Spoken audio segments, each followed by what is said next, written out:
Hi, I'm Lori Rozakis. Welcome to Video Aided Instruction's Upgrade Your Writing series.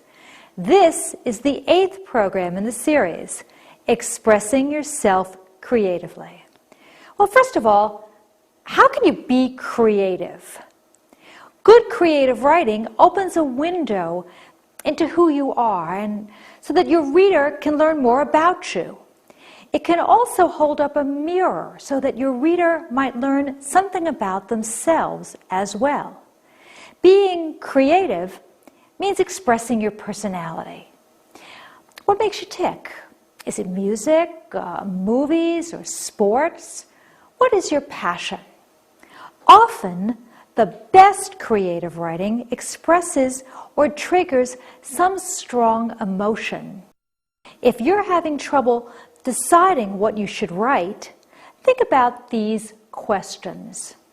Whom or what do you love?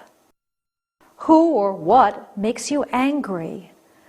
Who or what inspires you? What are your wildest dreams? What are your biggest fears?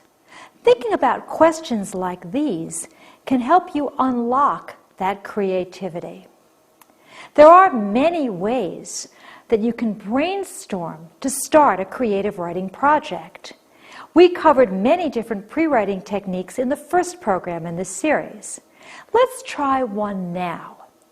Pause the program and spend a few minutes pre-writing about the topic of, let's say, music. Maybe you want to write about a song or a piece of music that inspires you in some way or that means something to you. Or maybe it's a performer who inspires you, or maybe even a whole genre. Remember that a genre is a type of music or literature. So perhaps you're inspired by jazz, or you're inspired by rock music, or you're inspired by gospel music. Whatever it is, take a few moments now and use listing, webbing, charting, storyboarding, or some other pre-writing technique to get some ideas down about music as it matters to you. Now that's the key to this creativity, how that music matters to you. Don't worry yet about whether you're going to turn your pre-writing into a poem, a short story, or anything else. At this time, just let your ideas come out, then come back. Now remember, as you learned in that first program, pre-writing is a relatively fast technique. You shouldn't spend a half an hour on this.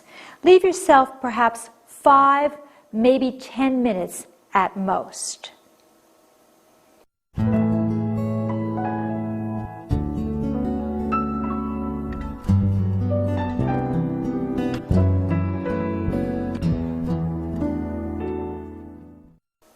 I chose the topic of jazz because I love jazz, and since one of my friends, Darnell, is a jazz musician, he plays a string bass, so I was really interested in this.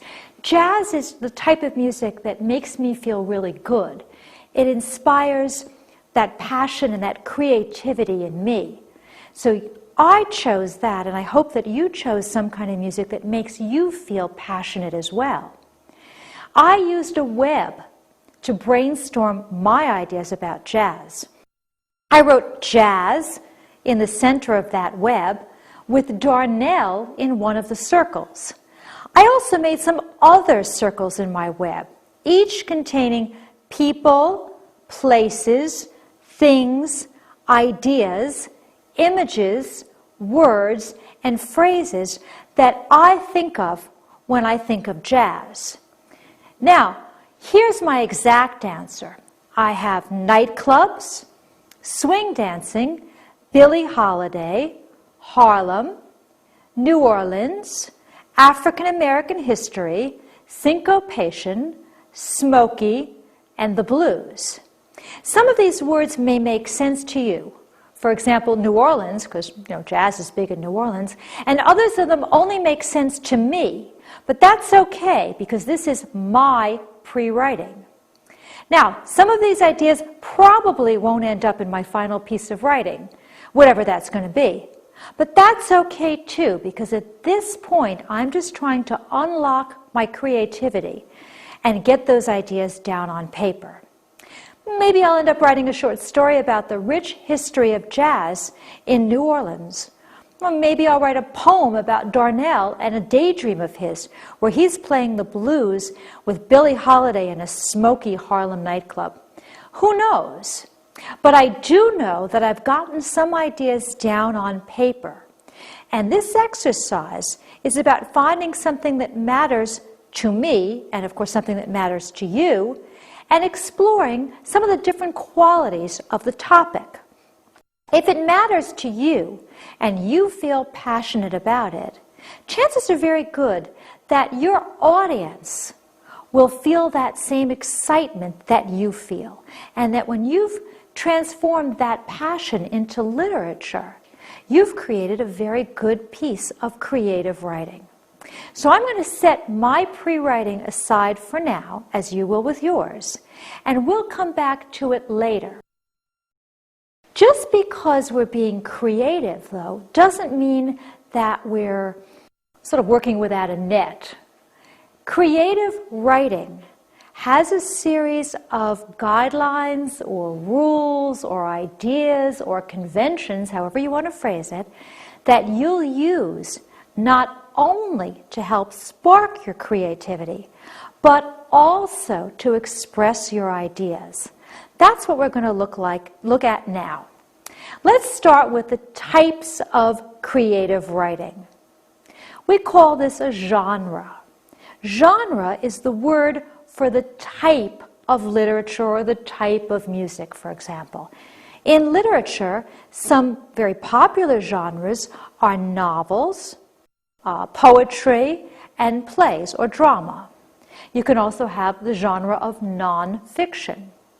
You can write creatively in any genre you like. Feel free to explore the different genres. You might find that one topic works very well in one genre and may not work as well in another genre. Each genre, however, follows a set format regarding its length and its content. For example, there are standard conventions regarding short stories and poetry. Learning these guidelines will help you become a more creative writer, because it will give you a framework into which to pour your creativity. You can apply what you learn about creative writing in this program to many other types of writing that you do as well. So keep that in mind as you're learning these techniques. They don't apply just to short stories or just to poetry, for example. You can take many of the techniques that you learn from poetry and to use them in your non-poetic writing, in your prose. Now, again, being creative still means that you've got to follow those rules of standard written English. Otherwise, you run the risk of confusing your reader and being misunderstood. So, you must still spell your words correctly, follow the rules of punctuation, and follow the rules of usage. Let's take a look at some of those genres right now that you can write creatively. Two of the ones that you're most apt to try are short stories and poems. And the reason is that short stories are relatively short, and poems are as well. Short stories are generally classified as creative because they entertain rather than explain or persuade. Poems are generally classified as creative writing, because they're more personal and emotional than expository writing such as essays or textbooks, magazine and newspaper articles. When you write a magazine or a newspaper article, what you're doing is reporting on an event. When you write a poem, you're usually reflecting on an emotion or a feeling. Let's start with short stories. The term is a little bit misleading, because what do we mean by short? Well, generally, a short story is a prose narrative that has fewer than 30,000 words. On average, a short story runs between perhaps 2,000 to 7,000 words. Let's take another look at that definition. It's a prose narrative. Prose means non-poetry. And you remember you learned a narrative is a story. So a short story is not poetry. It's in a story form, and it's generally 2,000 to about 7,000 words. Remember that for a moment. Every short story has the following 6 elements. A short story has a point of view, a conflict, character or characters, a setting, a plot, and a theme. And we're going to go over each of those in detail. As with all narratives, as with all stories, well, actually as with all writing, above all, a short story has to keep your reader's interest. It has to entertain your readers. We could make the point that a short story must do this because otherwise, why would anybody bother reading it? After all, they're not reading it for information, they're reading it for pleasure. Edgar Allan Poe was a writer and a critic who really defined what the short story was. Edgar Allan Poe said the short story has to have 3 main qualities. It has to have a single effect, it has to be brief, and it has to have a preconceived design. Let's take a look at those in detail. By a single effect, Poe meant that the story had to have one overriding feeling to it. The feeling of mystery. And every single word in his stories goes to that single effect. He doesn't go off on tangents. He stays on the horror, the terror, and the mystery. Number 2, he said it has to be brief. Now, he didn't give us a word count of 2,000 to 7,000. Poe said that a short story has to be able to be read in one sitting. And by one sitting, he thought the average person could sit and read for between about an hour and a half. So that was his definition of short. And the third thing Poe said is a short story has to have a preconceived design. You don't just start writing and see where it takes you. Instead, you sit down before and you plan it out. Now, you started doing a plan like that when you did your pre-writing. You brainstormed some ideas. Remember that word smoky? Maybe that would give you your single effect. What Poe did is he planned it out very carefully before he started writing so that every single thing went to that single effect, the preconceived design. Let's start now with the first thing you've got to consider, which is who is going to be your storyteller? Who is going to be your narrator? That is your point of view. Every single story has a point of view because it has a narrator. So the point of view is the position from which the story is told. There are 3 points of view that you can use. The first person, the third person omniscient, and the third person limited. The first person point of view is told from the viewpoint of one of the characters in the story. The character in the story explains all the events through his or her eyes, using the pronouns I or me. Now, the first person point of view has a very strong advantage. It gives the story an immediacy and a freshness because you're seeing it through the character's eyes as it unfolds. The downside of the first person point of view is that as a reader, you know only what that character, that storyteller, knows. So if the storyteller doesn't tell you, because the storyteller doesn't see it, you don't know it. Third person omniscient. Omniscient means all-knowing. Omni is all. That narrator is almost like a puppet master or marionette master standing above the action and looking down into every single character, into their brains. So the omniscient third-person narrator sees everything and tells you everything. You can identify that not only by what you know, but also by those pronouns. And you'll have the third-person pronouns she, he, and they.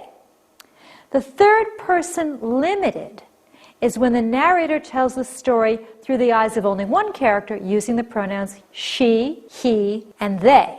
Most stories, not all, most stories are first-person or third-person omniscient. The third-person limited isn't used as often.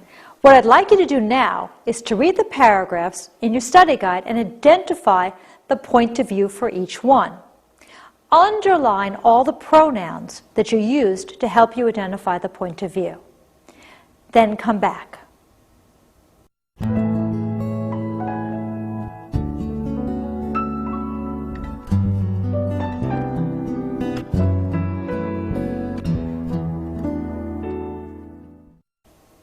First one, the personal history and experience of David Copperfield the Younger, Chapter 1, I Am Born. Now, in this one, I'm sure that you found those first-person pronouns, I, and you used those to identify the fact that this is in the first person. As I read it, listen for the I's.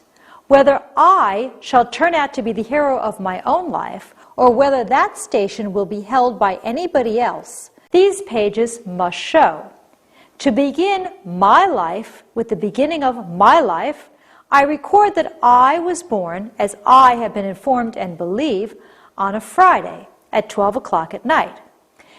It was remarked that the clock began to strike and I began to cry simultaneously.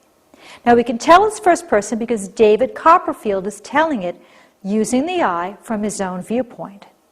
The advantage of this is that we identify with David Copperfield and we get to know him and we feel like he's almost a friend. The disadvantage of the first person is we don't know anything else about anything that David Copperfield doesn't know. Second one, Old Berman was a painter who lived on the ground floor beneath them. He was past 60 and had a Michelangelo's Moses beard. Berman was a failure in art. He had been always about to paint a masterpiece, but had never yet begun it. For several years, he had painted nothing except now and then a dab in the line of commerce or advertising. He earned a little by serving as a model to those young artists in the colony. I'm sure that you recognize this as third-person omniscient because of the pronouns he, and also because the author is standing almost above the action, looking down. The author knows everything about this old artist's life. He knows how he looks. He knows that he's just about to paint something. He knows that he'd never yet begun it. He knows how he's earned a living. So he knows all. He is omniscient. And the last example is the third person limited. We see it through Gregor's eyes. One morning, as Gregor Samsa was waking up from anxious dreams, he discovered that in bed he had been changed into a monstrous, verminous bug. He lay on his armor-hard back and saw, as he lifted his head up a little, his brown, arched abdomen divided up into rigid, bow-like sections. From this height, the blanket, just about ready to slide off completely, could hardly stay in place. His numerous legs, pitifully thin in comparison to the rest of his circumference, flickered helplessly before his eyes. Not using the I, so we know it's not first person, but we see only what Gregor is seeing. So this is the third person limited. Now, let's have some fun with point of view. In this exercise, you're going to rewrite each of the paragraphs from the previous exercise into a different point of view. When you're finished, please come back. Start by rewriting the David Copperfield, which was in the first person, into the omniscient point of view.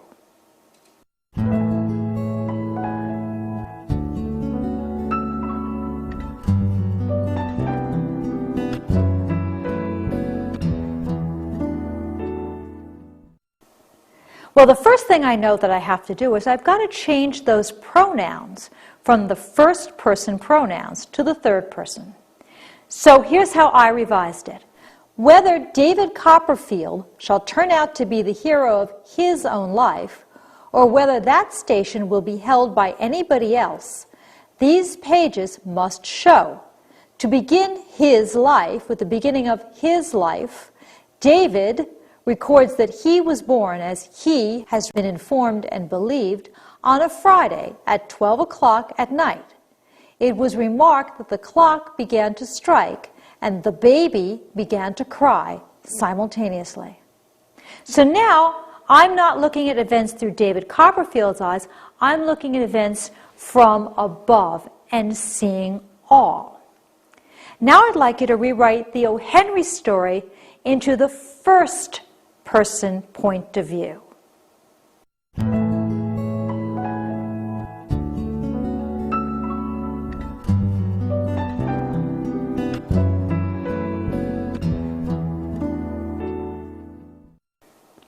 The first thing I've got to do is I've got to change those pronouns.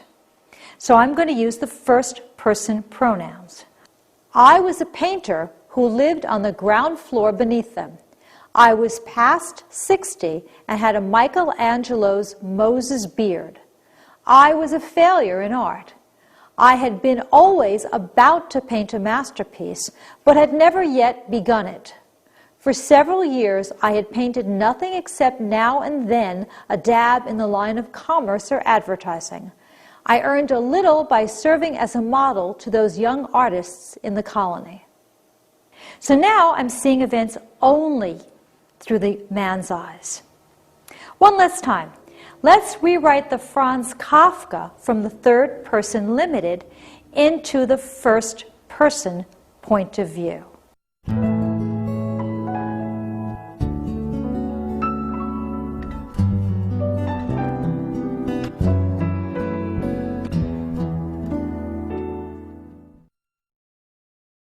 One morning, as I was waking up from anxious dreams, I discovered that in bed I had been changed into a monstrous, verminous bug. I lay on my armor-hard back and saw, as I lifted my head up a little, my brown, arched abdomen divided up into rigid, bow-like sections. From this height, the blanket, just about ready to slide off completely, could hardly stay in place. My numerous legs, pitifully thin in comparison to the rest of my circumference, flickered helplessly before my eyes. So now I'm using the I and the my, first person. Many artists have played around with point of view as they create their literature. A lot of people find that changing point of view unlocks their creativity. For example, Laura Ingalls Wilder originally wrote her Little House on the Prairie books from the first person point of view, using the I, me, and mine. She found that didn't work for her because it didn't allow her the distance that she needed to view events objectively. So she changed it to the omniscient point of view. And that worked very effectively. Other creative writers take an entirely different slant on point of view. So rather than changing perhaps from the first to the third, what they do is they look through some other character's eyes. For example, Beowulf, an omniscient story about a monster, has been retold from the monster's first-person point of view in a modern novel called Grendel. Jane Eyre, the story of a poor governess, one creative writer took that story and looked through the eyes of Jane's husband's first wife. So you can not only switch point of view, but you can switch the character that you're using to tell the story. Now let's take a look at conflict. Conflict in fiction is a struggle or a fight, but not necessarily a violent fight. Conflict keeps readers interested, compelling them to read on to find out how it ends. You want a conflict because you want to give your readers some reason to feel suspense. There are two kinds of conflict. There's external conflict and there's internal conflict. External conflict, the characters struggle against a force outside of themselves. Usually it's another person, but it can also be an animal or it can be nature. In the internal conflict, the characters battle a force within themselves. They might battle something with their conscience, for example. They don't know which way to act. Most short stories contain both external and internal conflict, but usually one is more dominant. Now remember, a short story is short. As we said, it should be read in about an hour and a half. It's usually 2,000 to 7,000 words. So you're not going to be able to develop many conflicts. So usually you'll have one primary conflict. What I'd like you to do is I would like you to identify the conflict in each of the paragraphs printed in your study guide. Then come back.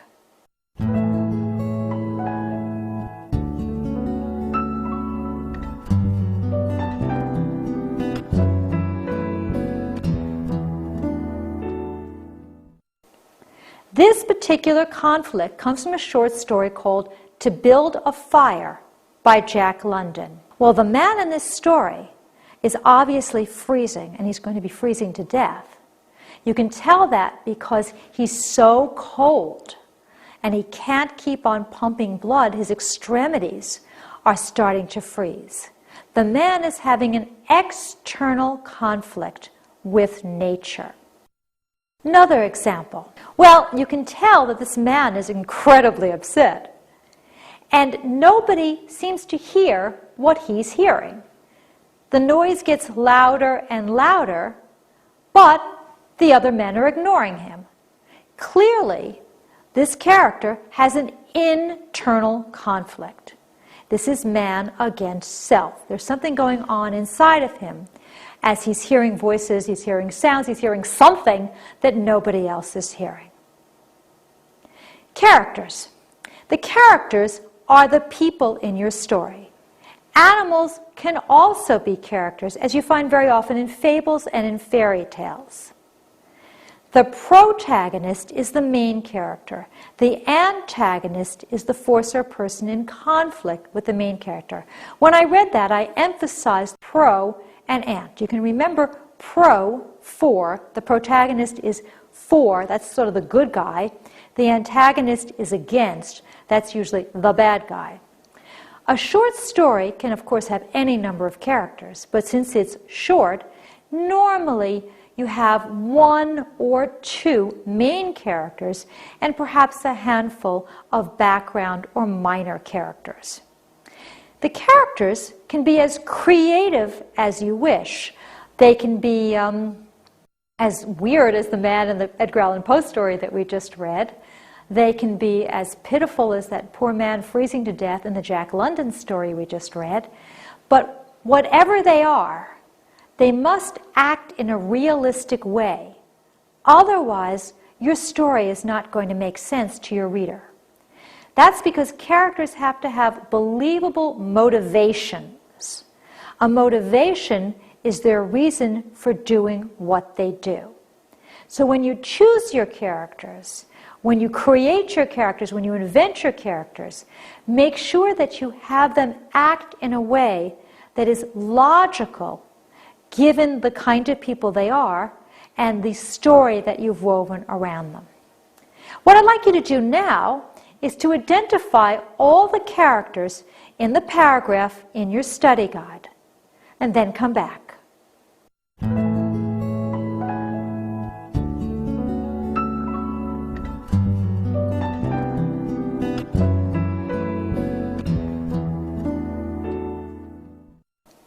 Now I know I've got at least two characters because I've seen the eagle and the serpent. And I have that little line there, life and death struggle between the two. Reading on a little further, I find the third character, the countryman. So this particular short story, it's actually a fable, has three characters: the eagle, the serpent, and the countryman. Now, we said earlier that your characters have to act in a believable way. And what you do is you choose the traits or the qualities that your characters will have. You can choose as many as you want, but keep in mind that you only have a certain amount of space, so normally one or two character traits will be predominant. Here are some possible character traits. Your characters could be ambitious or cruel or honest. Maybe they're lazy or they're hardworking, loyal. They could be generous or patriotic or courageous, selfish, maybe selfless, maybe shy. They can be humble and modest, kind, maybe treacherous, and maybe bold. So you're going to pick the traits that will help you develop your conflict. To find character traits, you would read a story and see how the characters act. To create your own character traits, you show by their actions what kind of people they are. Now you've got two choices here. You can state it outright, so-and-so was greedy, or you can show through those people's actions what kind of characters they are. What I'd like you to do now is list the characters' traits in the paragraph, then come back.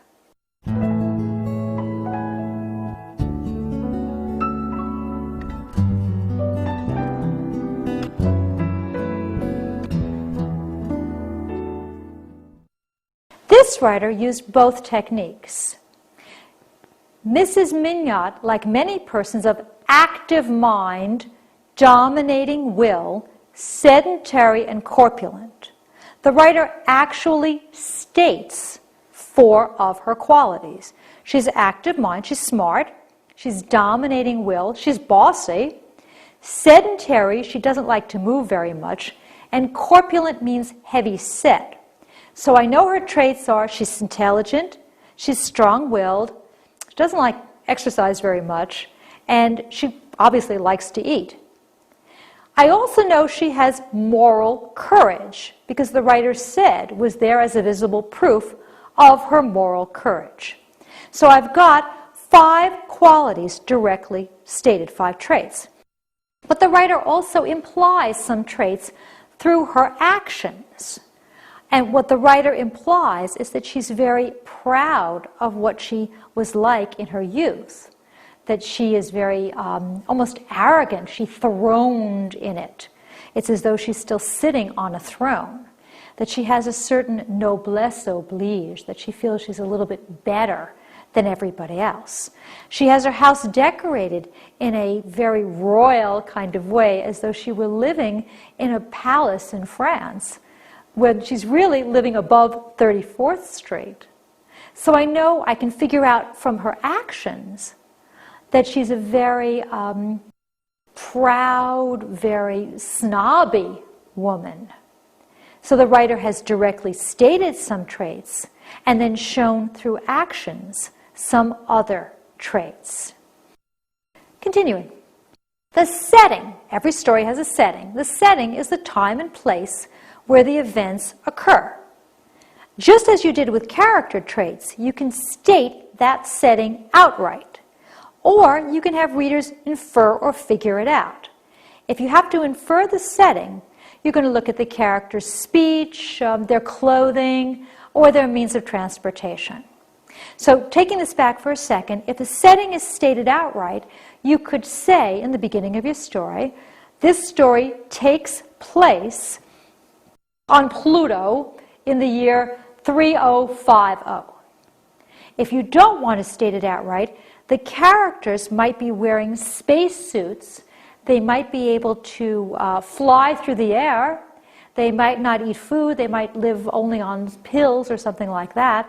And they might have all sorts of jetpacks. And I would infer from that that it must be taking place sometime in the future. You can also use the setting to create the mood. as Edgar Allan Poe often does. He sets many of his stories in gloomy castles, in graveyard crypts, and that adds to that single effect of horror that he wants to create. The setting can be very unimportant. It might not really have much impact, or it can be extremely significant, functioning almost as a character.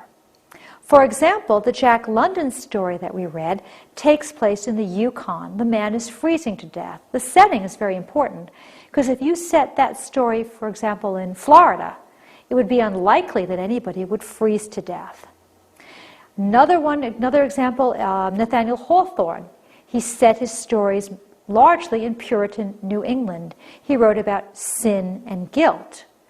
It'd be hard to do that in another setting where sin and guilt weren't quite as pervasive. So when you create your setting, you're going to decide how that contributes to your single effect. What I'd like you to do now is to identify the setting in the paragraph, then come back.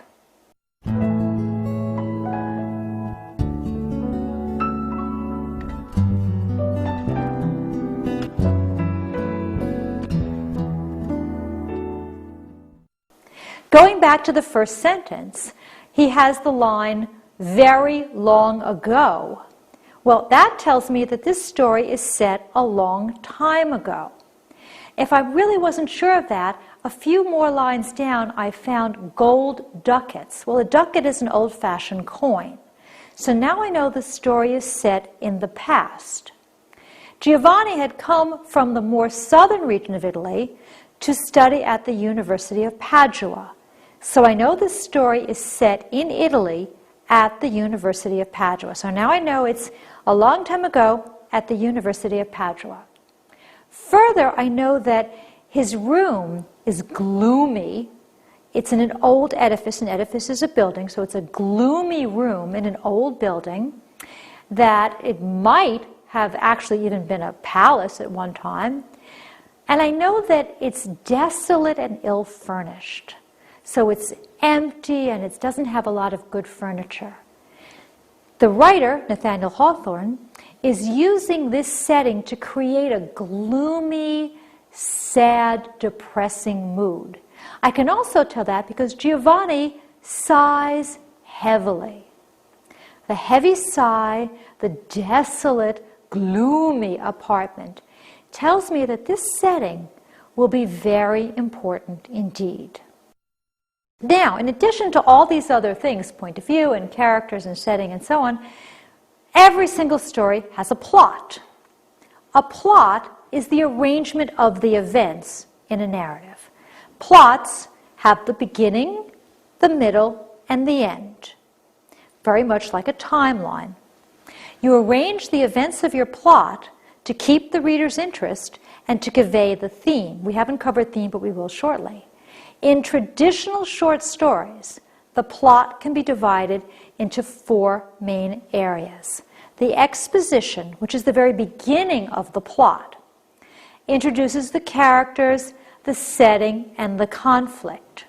So when I start reading, I know who the people are, I know where the story is taking place, and I know what kind of struggle or fight I will experience. The second part is the rising action. Here's where the conflict develops, and I find out how the characters are having issues, having difficulties, having challenges that keep my interest. The climax is the highest point of the action. That's the part that makes me, I really want to read to get to the climax, because I want to find out what's going to happen here. The denouement, or the resolution, it's basically the same thing. That's at the very, very end of the story, where the writer ties up the loose ends. What I'd like you to do now is read the story in your study guide and find the climax. Then come back.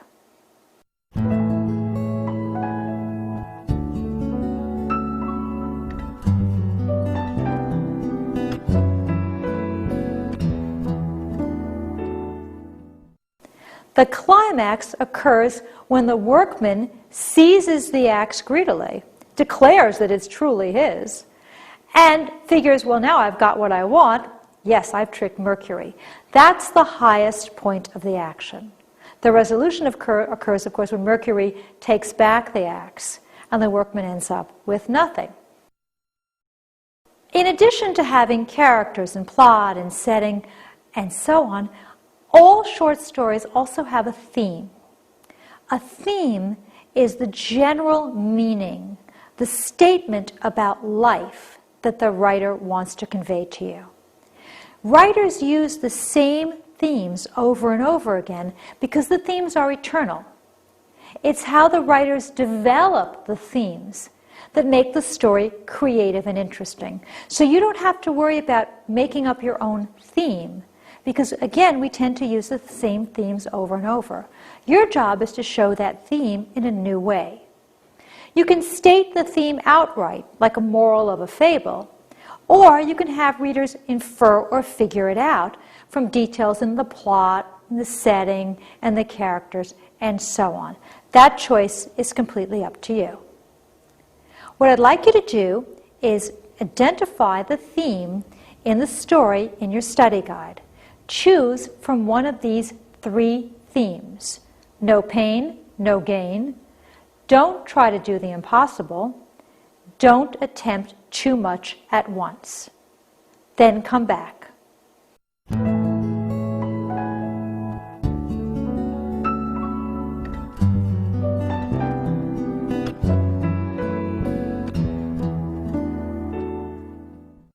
A bystander said to him, "Be satisfied with half the quantity, and you will readily draw out your hand."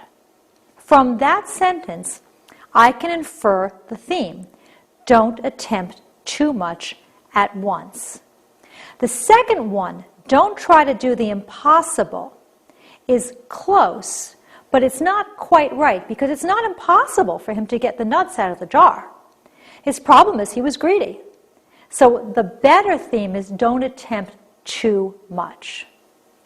Next, determine the theme of this story. Choose from one of these three. Waste not, want not.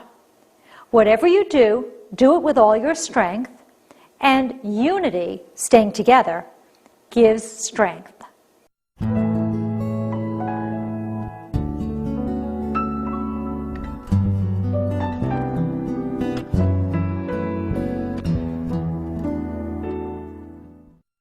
Well, this one I have to try to figure out. The sticks break easily when they're separate, but they don't break when they're held together. So from this, I can figure out that unity, staying together, gives strength. And the old man on the point of death is trying to make the point to his children that after he dies, they should stick together and they should help each other rather than breaking apart, because if they stick together, they'll be much stronger. Style is the distinctive way that an author writes. Every short story has a very distinct style based on description, imagery, dialogue, figures of speech, sentence length, sentence structure, tone, and word choice. Now, earlier in this program, I had said to you that some of the techniques that you learn for short stories, for prose, can also be used for poetry. Figures of speech is a case in point. We'll discuss that a lot more later. But keep in mind that some of the stuff that you're learning to use creatively for short stories, you can also use creatively for other types of writing. What I'd like you to do now is identify the style of the story in your study guide. Choose from these three. Is it simple and direct? Is it literary and descriptive? Or is it cold and gloomy? Then come back.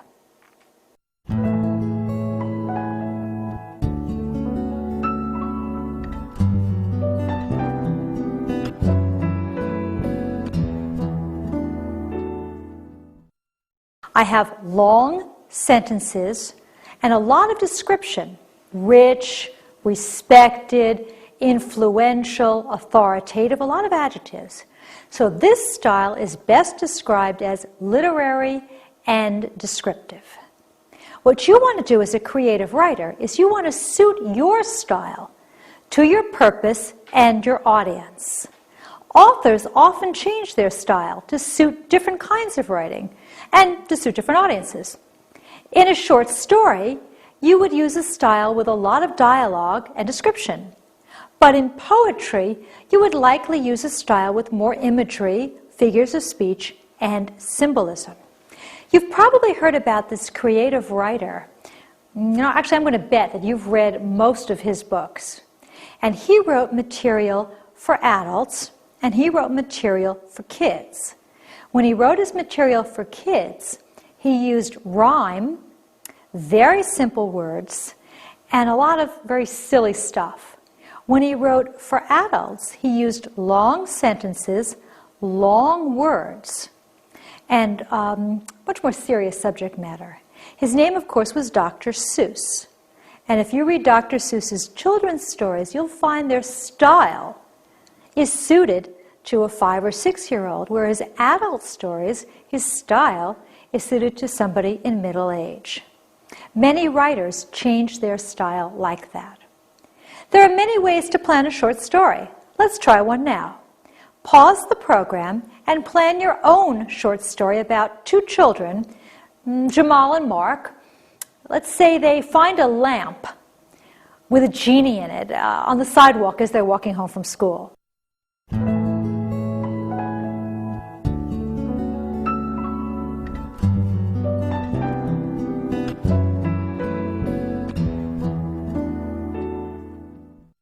Your answer is undoubtedly very creative and a lot of fun.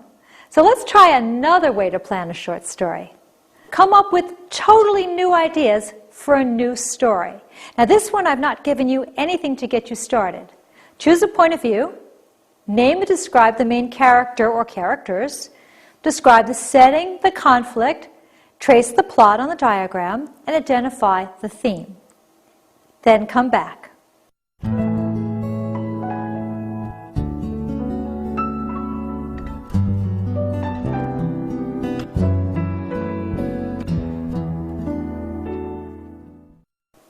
When you have the time, choose one of these diagrams and write your short story.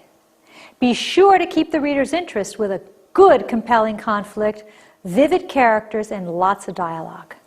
Also, check that that ending makes sense and leaves the reader feeling satisfied. Under no circumstances put something like, and we woke up and it was all a dream. Because that always leaves your reader feeling sort of cheated. I read all this and just found out that it was a dream. Now what I'd like you to do is to return to the pre-writing that you did at the beginning of this program. You remember that? We did it on music. Turn this pre-writing into an idea for a short story. You don't have to write the full short story now, but do write a paragraph or two that draws from your pre-writing. When you're done, please come back.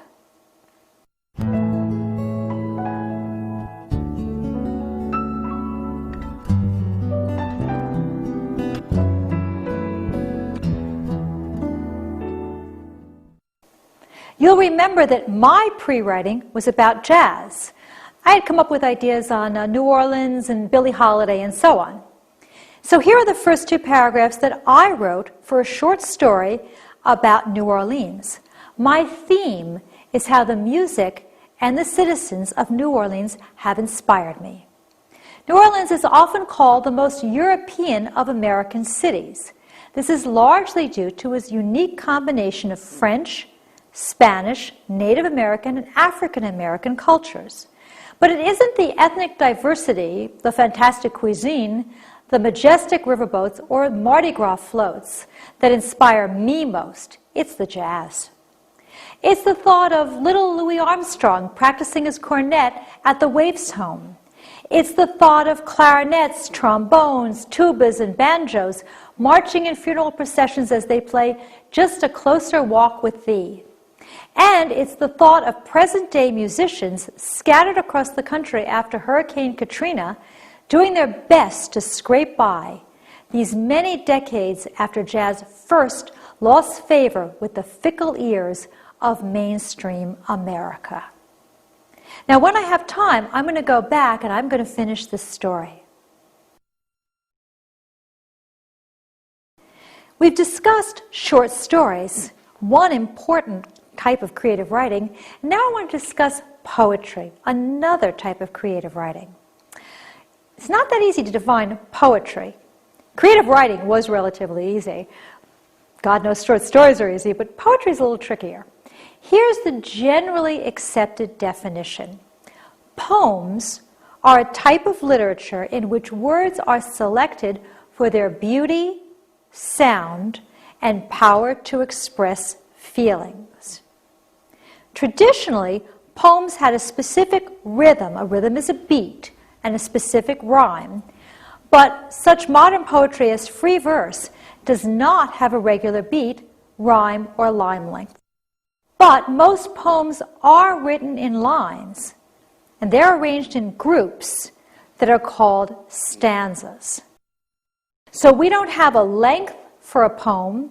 We don't have any requirements for any specific things. We just know that a poem has beautiful words, sounds, and emotions. However, most poems do have rhythm. Rhythm is a pattern of stressed and unstressed syllables that create a beat, as in music. Meter is the other word for rhythm.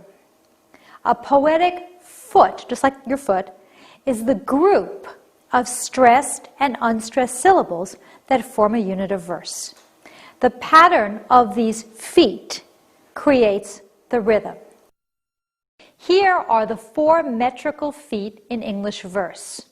You can see the unstressed looks rather like a U, and the stressed looks rather like an accent mark. I am unstressed, stressed. For example, Brazil. Trochee, the opposite, stressed, unstressed. For example, England. Anapest, 2 unstressed followed by a stressed, Mozambique. And a dactyl, which is the opposite of an anapest, stressed, unstressed, unstressed, Austria. Iambic pentameter is the most common meter, the most common beat in English poetry.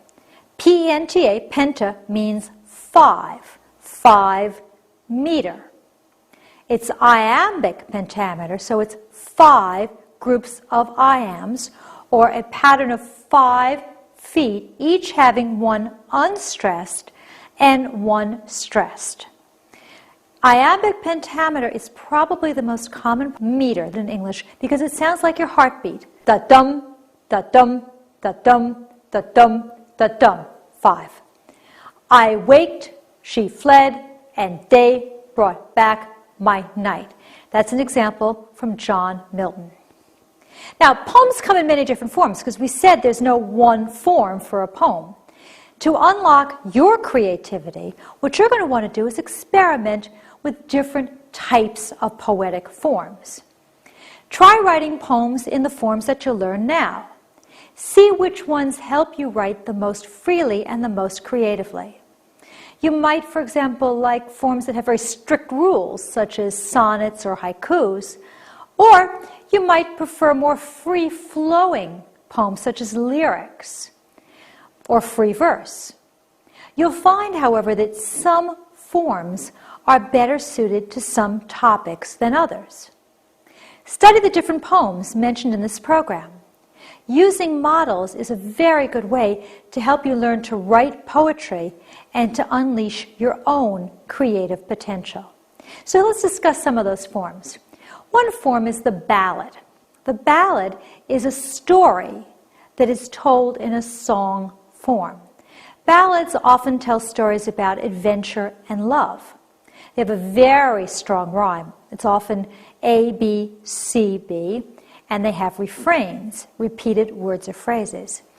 You may know some ballads that are very popular songs. You might have heard the same refrain over and over again. Harry Chapin used to write these kinds of ballads, for example. In poetry, Coleridge's Rhyme of the Ancient Mariner and Keats's La Belle Dame sans Merci are examples of famous ballads. Concrete poetry is another poetic form.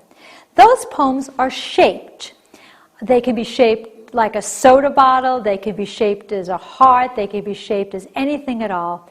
A very famous example is George Herbert's Easter wings, which literally are shaped like wings. And in those poems, you pick words not only for their sound and their emotion, but also how they fit the pattern that you want to create on the page. Another form you can do is a dramatic monologue. In that poetic form, you're creating a fictional character and you're telling a story about that character caught in a critical moment. What makes it a monologue, though, is the character himself or herself is doing the speaking.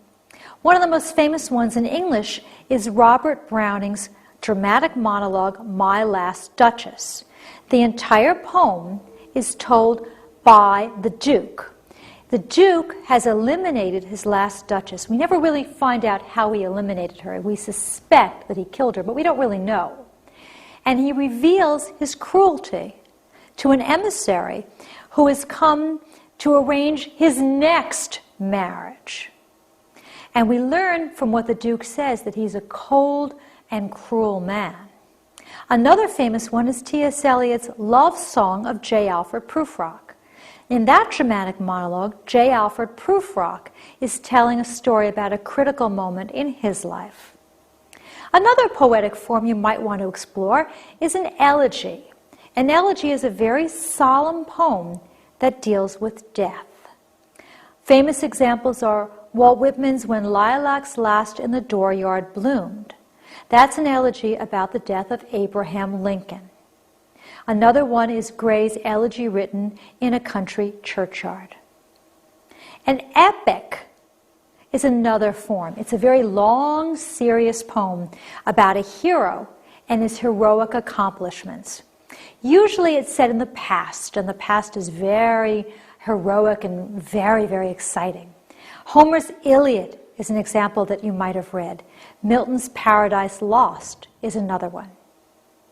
Now, free verse is a poetic form that has no fixed meter, no fixed beat, no iambic pentameter, and it's usually unrhymed as well.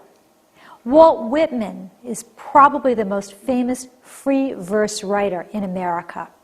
His Song of Myself is in free verse. Here's a little bit of it. I celebrate myself and sing myself, and what I assume you shall assume. For every atom belonging to me as good belongs to you. Well, you can see the lines aren't the same length, they have no set beat, and they don't have any rhyme. Haiku is a Japanese verse form that has a syllable pattern. The first and the third lines have 5 syllables each. The second line has 7 syllables. Many haiku describe images from nature. Here's one. Winter's brisk winds cut through the bones of naked trees. Do their teeth chatter? 5, 7, 5. So now what I would like you to do is to pause the program and write a haiku. How about write one about a butterfly that looks like a flower? The butterfly ends up on a branch. Then come back.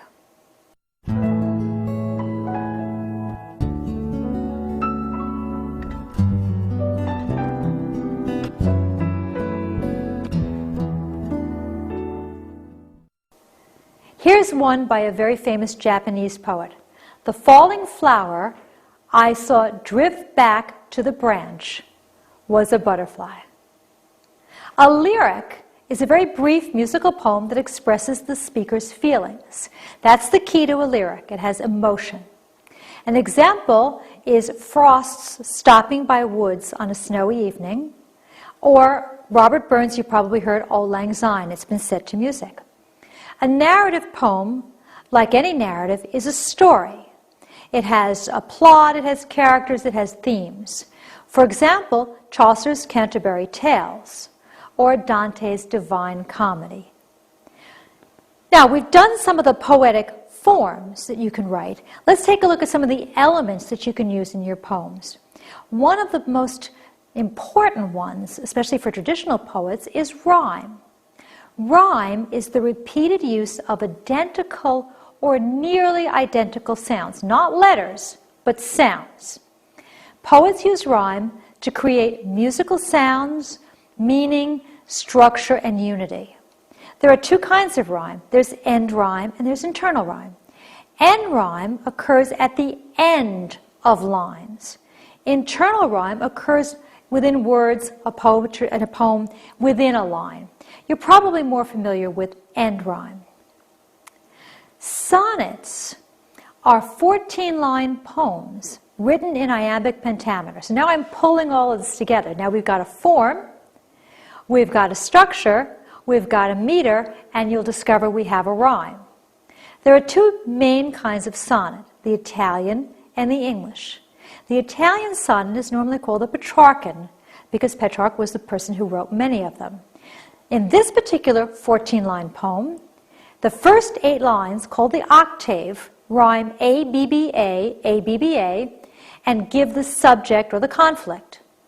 The final 6 lines, called the sestet, rhyme C-D-E, C-D-E, and resolve the problem. In the English, called the Shakespearean sonnet, because Shakespeare wrote many of them, has a different rhyme. It's A-B-A-B, C-D, C-D, E-F, E-F, G-G. That G-G, the final couplet, normally presents a little bit of a twist or resolves it. So now what I would like you to do is to identify the rhyme scheme in Shakespeare's Sonnet 130. Then come back.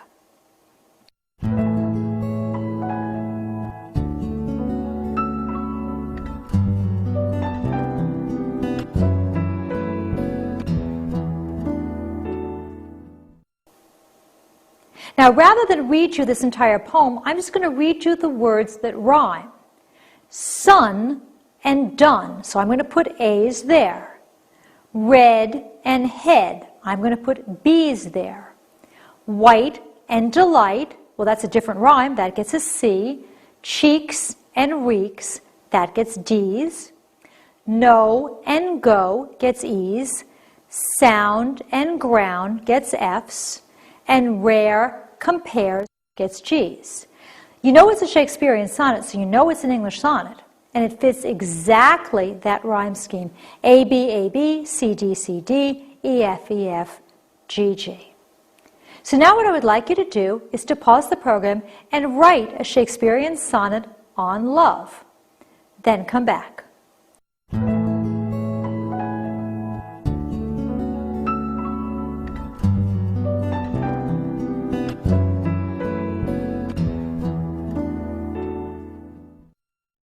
Now, I don't expect you to write a real Shakespearean sonnet, but I provided one so you can see a model. This is one of Shakespeare's famous love sonnets. Shall I compare thee to a summer's day? Thou art more lovely and more temperate. Rough winds do shake the darling buds of May, and summer's lease hath all too short a date. Sometime too hot the eye of heaven shines, and often is his gold complexion dimmed. And every fair from fair sometime declines, by chance or nature's changing course untrimmed. But thy eternal summer shall not fade, nor lose possession of that fair thou owest. Nor shall death brag thou wanderest in his shade, when in eternal lines to time thou growest. So long as men can breathe or eyes can see, so long lives this, and this gives life to thee. Now, Shakespeare's language is obviously a little bit different from our language. We don't use words anymore like thou. You might have wanted to use some of this diction to capture a specific mood, or you might not have. But nonetheless, what you've succeeded in doing is creating a love poem in a 14-line format. A poet works with specific literary techniques, such as rhyme. Here are some of the ones that I think you're going to find most useful to unlock your creativity. Alliteration is the repetition of initial consonant sounds in several words in a line of poetry. Initial means first. Consonants are all the letters that are not vowels, and it occurs within a line, sometimes within 2 lines. For example, Peter Piper picked a peck of pickled peppers. All of our tongue twisters are alliteration. Writers use alliteration to create musical sounds, to link related ideas, to stress certain words, and to mimic specific sounds. Here's another example, not a tongue twister, about the lilting house and happy as the grass was green. House and happy, grass and green. In your study guide, you'll find an exercise about alliteration. Your job is to fill in the blanks with the correct word from the list in order to create phrases that are alliterative. When you're done, come back.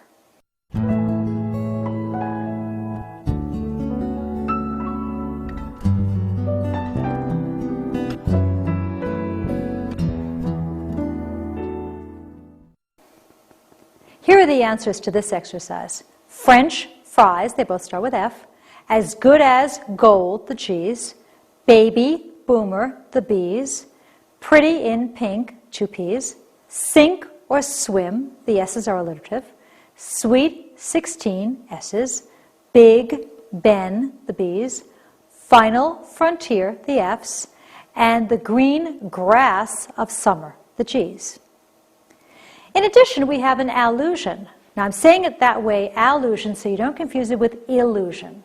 An allusion is a reference to a well-known place, person, event, work of art, or other work of literature. An illusion is an optical mistake. It's like a mirage. So don't confuse the two, because they're not at all similar. Allusions enrich a story or poem by suggesting powerful and exciting comparisons. In your study guide, you'll find an exercise about allusion. Your job is to fill in the blanks with the correct word from the list in order to create phrases that contain allusions. When you're done, come back.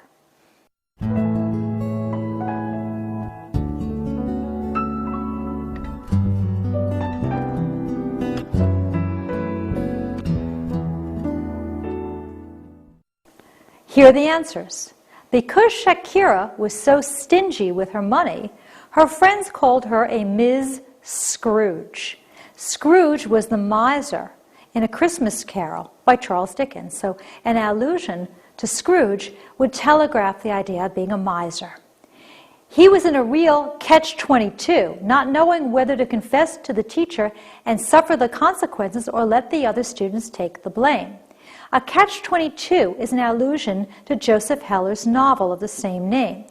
And if you're in a catch-22, you're caught in a bind. You don't know what to do because there's no real right answer. Her husband was so romantic that she started referring to him as my Romeo.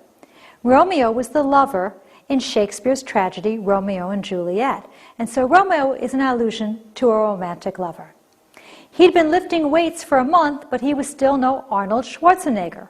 Schwarzenegger is a public figure known for his bodybuilding. Always seen together on campus, Hai Jing, Lin, and Esmeralda became known as the Three Musketeers. That's an allusion to a novel named The Three Musketeers by Dumas about 3 soldiers who were very close. She thought she was a regular Bill Gates, but she didn't even know how to turn the computer on. Bill Gates is obviously the man who founded Microsoft. He's a computer expert. 2 more techniques, assonance and blank verse. Assonance is a type of rhyme in which the vowels are the same, but the consonants are not. For example, seat, EA, and weak, EA, same sound. Blank verse is unrhymed iambic pentameter.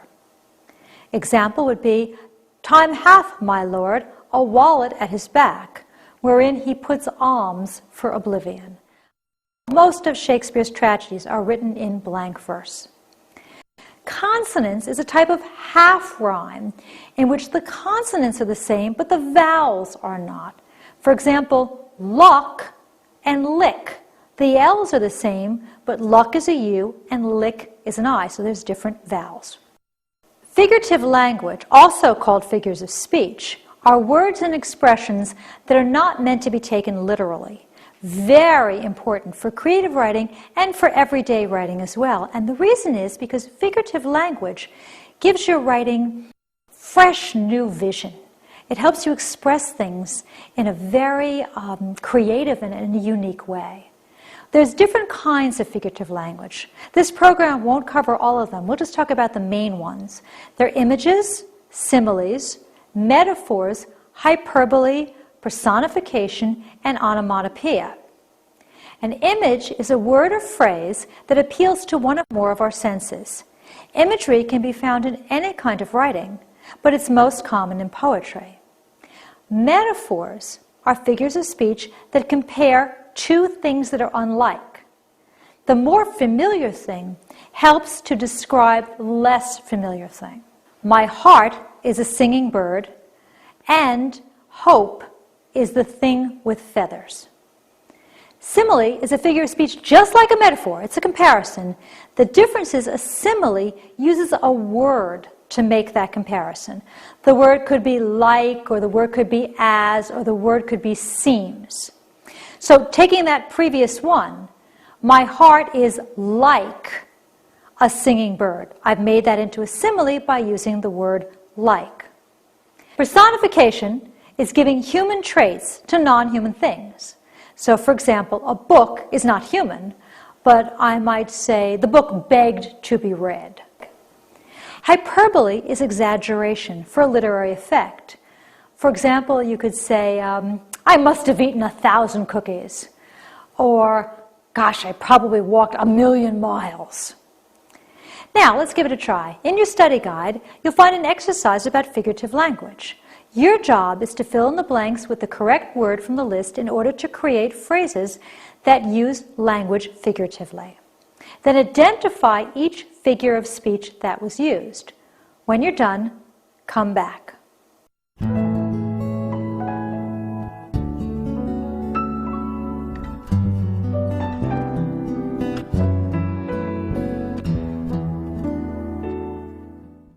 Here are the answers to this exercise.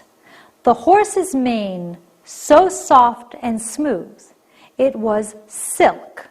This is a metaphor because I'm comparing the horse's mane to silk, and I'm not using one of the intervening words like or as. She was so stubborn that talking to her was like talking to the wall.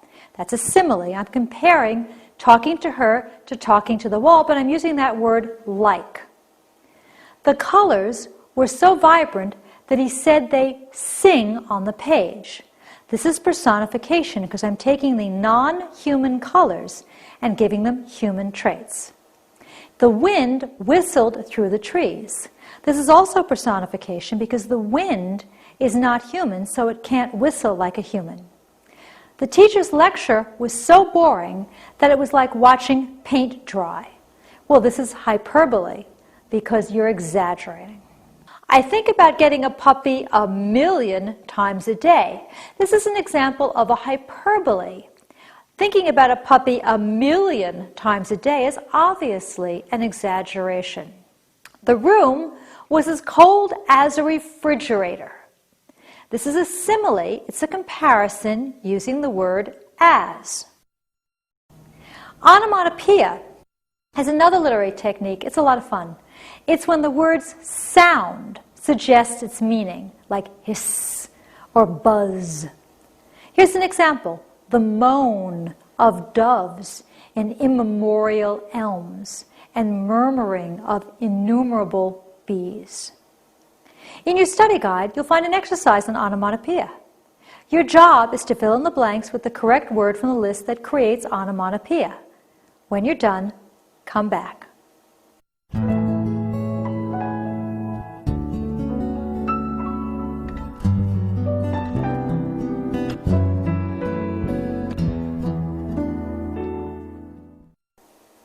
Here are the answers to this exercise. As he walked through the field, a mosquito buzzed in his ear. We couldn't understand her.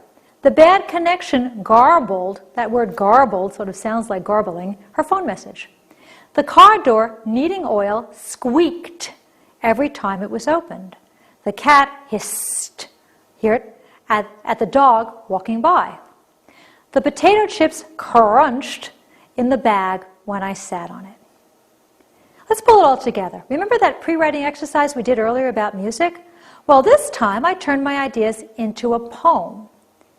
Here it is.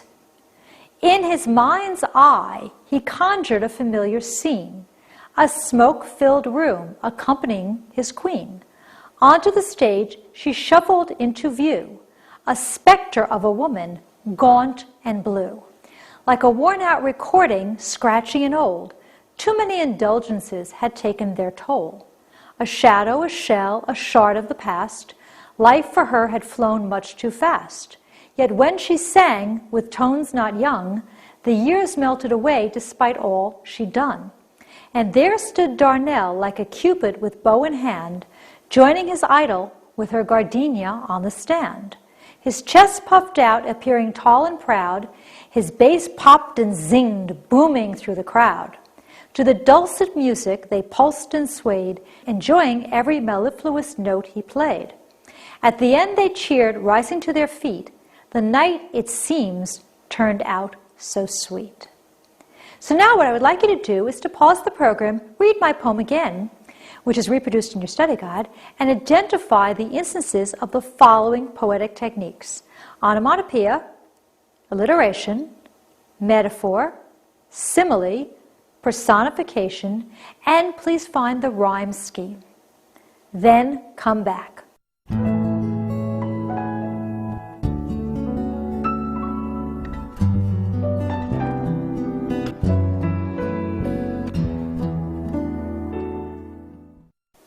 Let's start with the rhyme scheme.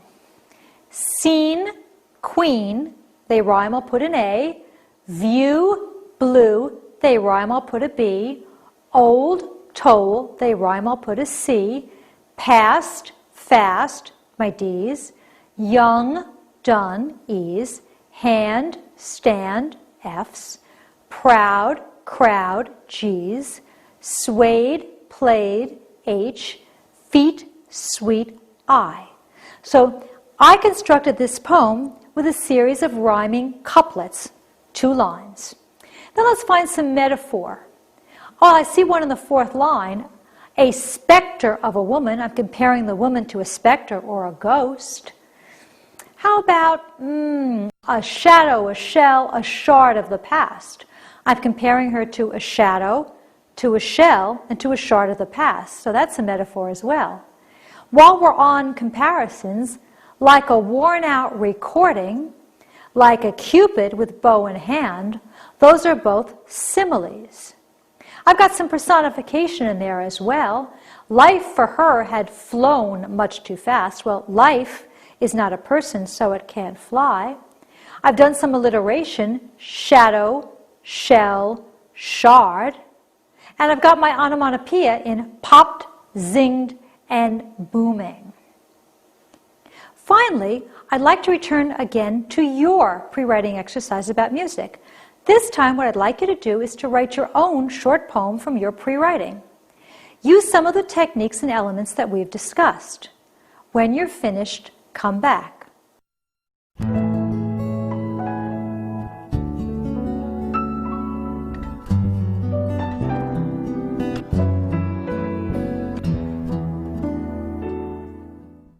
So here are some questions to ask yourself as you assess your poetry. First of all, is it interesting? Is it something that you would like to read? Would someone else like to read? Second, does it convey emotion? Third, is it logical? Does it make sense? 4, did you use poetic techniques to good effect? Is it original? Is it creative? Let's summarize. You can express yourself creatively by writing short stories and poems. You learn that short stories have a point of view, conflict, characters, setting, plot, and theme. Poems are a type of literature in which words are selected for their beauty, sound, and emotion. Most poems have rhythm, that's the beat or the meter, but may or may not have rhyme. Poems can be written in a variety of different forms, but all poems use different poetic techniques, such as alliteration, figurative language, and imagery. As you write, experiment with elements of style as well. Well, we've come to the end of our program. I hope that you found this instruction helpful and that you've learned some things that you can use to take your written communication to the next level. Be sure to join us in the next program in Video-Aided Instructions Upgrade Your Writing series, Improving Your Vocabulary, where you'll learn how to bring your diction to the next level.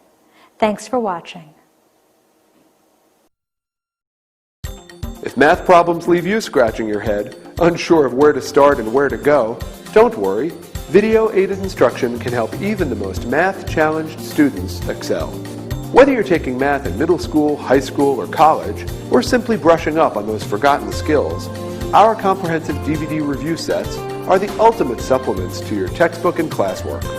We have programs for a whole range of skill levels, from basic math to algebra and trigonometry, from statistics to college-level calculus. Our intensive programs feature real teaching by real teachers. They're jam-packed with hours of hands-on problem solving and feature hundreds of practice questions, easy-to-follow explanations, and proven strategies. Visit us online at videoaidedinstruction.com for more information about our exciting programs that help take the mystery out of math. If you find studying for the GED overwhelming because you don't have basic reading, writing, or math skills, then Video-Aided Instructions Pre-GED series is exactly what you need. This series makes the fundamentals much easier to understand and master. You'll want to view pre-GED language arts reading, language arts writing, mathematics, science, and social studies.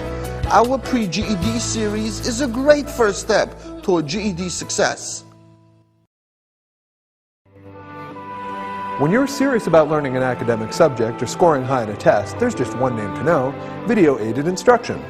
We don't waste your time with goofy skits, corny jokes, or silly sing-alongs. We get right to the point. Real teaching by real teachers. Visit us online at videoaidedinstruction.com to learn more about our exciting line of educational programs.